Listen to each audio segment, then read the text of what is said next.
നടൻ ഇന്ദ്രൻസിന്റെ പുതിയ ചിത്രമായ ആശാന്റെ പ്രീ റിലീസ് ഇവന്റിൽ നിന്നുള്ള ഒരു വീഡിയോ ആണ് കഴിഞ്ഞ ദിവസം മുതൽ വൈറലാകുന്നതും ചർച്ചയായി മാറുന്നതും. മമ്മൂട്ടിയായിരുന്നു ചടങ്ങിലെ മുഖ്യ അതിഥി. ഇവന്റിന് ശേഷം പിരിയും മുമ്പ് ആശാന്റെ അണിയറ പ്രവർത്തകർക്കൊപ്പം മമ്മൂട്ടി ഗ്രൂപ്പ് സെൽഫി പകർത്താൻ തുടങ്ങിയപ്പോൾ ഇന്ദ്രൻസ് ഉടനടി തറയിൽ ഇരിക്കാൻ തുടങ്ങി.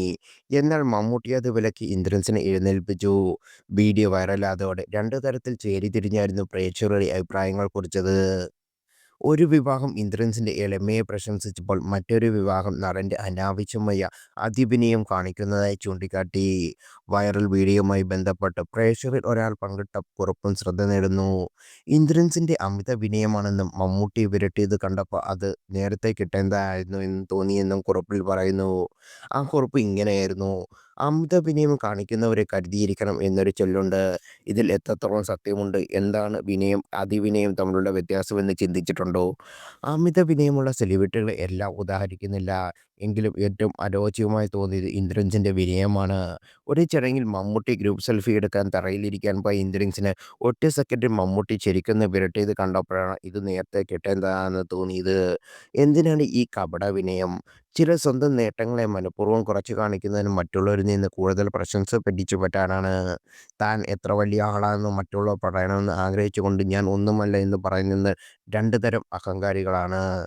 ഒരാളുടെ വിനയം ആത്മാർത്ഥമാണോ എന്ന് തിരിച്ചറിയാൻ അവരുടെ പ്രവൃത്തികളും വാക്കുകളും തമ്മിൽ പൊരുത്തം നോക്കിയാൽ മതി. യഥാർത്ഥ വിനയമുള്ളവർ തങ്ങളെ താഴ്ത്തിക്കെട്ടുന്നതിനേക്കാൾ മറ്റുള്ളവരെ ബഹുമാനിക്കുന്നതിലാണ് ശ്രദ്ധ കേന്ദ്രീകരിക്കുന്നത്. എന്നാൽ അമിതമായി വിനയം വാരുന്നവർ പലപ്പോഴും തങ്ങളിലേക്ക് തന്നെ ശ്രദ്ധ കൊണ്ടുവരാനാണ് ശ്രമിക്കാറുള്ളത്. ഇന്നത്തെ കാലത്ത് ഏറ്റവും കൂടുതൽ കൊണ്ടുവരുന്ന ഒന്നാണ് ഹംബിൾ ബാഗിങ് ആൻഡ് വിനയം എന്ന പുതപ്പിൽ ഒളിപ്പിച്ചു വെച്ച സ്വയം പുകഴ്ത്തലാണ്.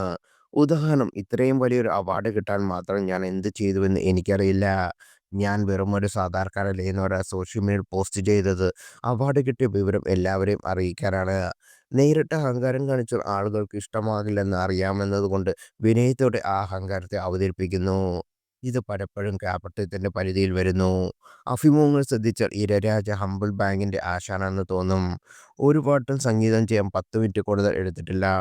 നൊട്ടേഷൻസ് എഴുതാൻ പരമാവധി സമയം 45 മിനിറ്റാണ്.